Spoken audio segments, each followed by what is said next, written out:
Nah, untuk faktor selanjutnya yaitu suhu dan pH.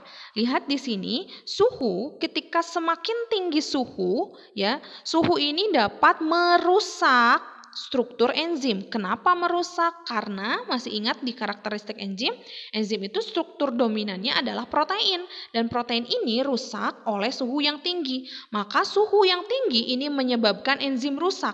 Kalau enzimnya rusak gimana? Oh, kerja enzim menurun, ya. Jadi faktor yang mempengaruhi kerja enzim salah satunya adalah suhu. Di suhu tinggi sekali lagi enzim rusak. Kalau enzimnya rusak maka kinerjanya akan menurun. Sekarang bagaimana kalau suhunya rendah nih? Ya, suhunya rendah. Kalau suhu rendah enzimnya ini nggak aktif, ya. Enzimnya ini tidur. Ya, dia tidak aktif. Rusak nggak? Nggak rusak, tapi enzimnya tidak aktif. Kalau tidak aktif berarti nggak kerja. Kalau nggak kerja ada nggak aktivitas enzim? Tidak ada. Jadi ini faktor yang mempengaruhi kerja enzim. Ya, jadi enzim itu kalau di suhu yang tinggi dia rusak, kinerjanya akan menurun. Ya, kemudian kalau di suhu rendah, enzim justru tidak aktif. Ya, tidak akan bisa bekerja. Kalau dilihat di grafik di sini, ya lihat di grafik. Nah ini di suhu 0 derajat Celcius kerja enzim juga rendah. Ya, nah, ini semakin bertambah suhu, kinerjanya juga semakin bertambah. Tetapi lihat ketika di suhu tinggi, ya. Nah, ini di 60 sampai 70, ini justru dia menurun kembali ke titik 0, dia nggak bekerja sama sekali.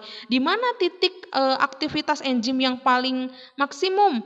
Lihat di sini di kisaran 45 derajat Celcius, ya. Jadi itu faktor suhu. Kemudian faktor pH.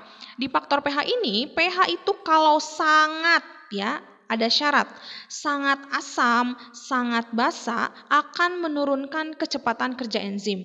Tapi perlu kamu ketahui bahwa ada beberapa enzim yang memang bekerja di pH-pH tertentu. Jadi ada yang memang bisa bekerja pada pH asam, sangat asam ekstrim, ya.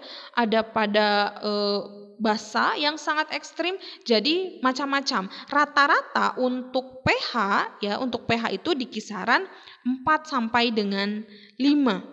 Ya, 4 5. Tapi ada nggak Bu yang kerjanya di 10? Ada. Ya, jadi sekali lagi pH ini juga berpengaruh terhadap kinerja enzim. Jadi semakin asam atau semakin basa, maka kerja enzim akan menurun kecuali untuk enzim-enzim tertentu. Begitu itu untuk faktor suhu dan pH.